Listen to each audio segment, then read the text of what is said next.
So నా basic feeling ఏంటంటే Panjagutta colony unique feature నేను అప్పుడు ఉన్నప్పుడు రియలైజ్ అవ్వలేదు, కానీ much later because I mean to philosophy and psychology and all that. దానికి ఉన్న యూనిక్ ఫీచర్ ఏంటంటే ఒక రౌండ్గా ఉండి గ్రౌండ్ ఉండి, మనం ఇప్పుడు ఒక అపార్ట్మెంట్ కల్చర్ ఉంది, లేకపోతే హౌసెస్ అన్ని లేన్స్లో ఉంటాయి.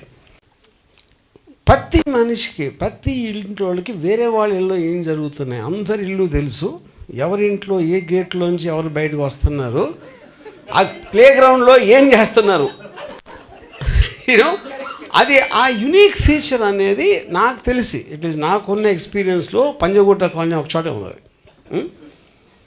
సో ఆబ్వియస్లీ దానికి ఉన్న స్పెషల్ ఫీచర్లో ఇప్పుడు ఇవాళ ఉన్న కల్చర్లో నాకు తెలిసి చాలామందికి పక్కింట్లో ఎవరున్నారో కూడా తెలియదు, సంవత్సరాలు ఉన్నా కూడా తెలీదు, you know. So we are so much into ours అది. సో పంజాగుట్ట కాలనీ కంటే అది మనం అనుకుని కట్టింది కాదు, ఏదో గవర్నమెంట్ వాళ్ళు ఎవరో ఏదో రీజన్కి ప్లే గ్రౌండ్ మధ్యలో పెట్టి చుట్టూ ఇల్లు పెట్టారు కాబట్టి మనకు ఒక సెపరేట్ కమ్యూనిటీ స్టార్ట్ అయింది, which is what I think all of us are here.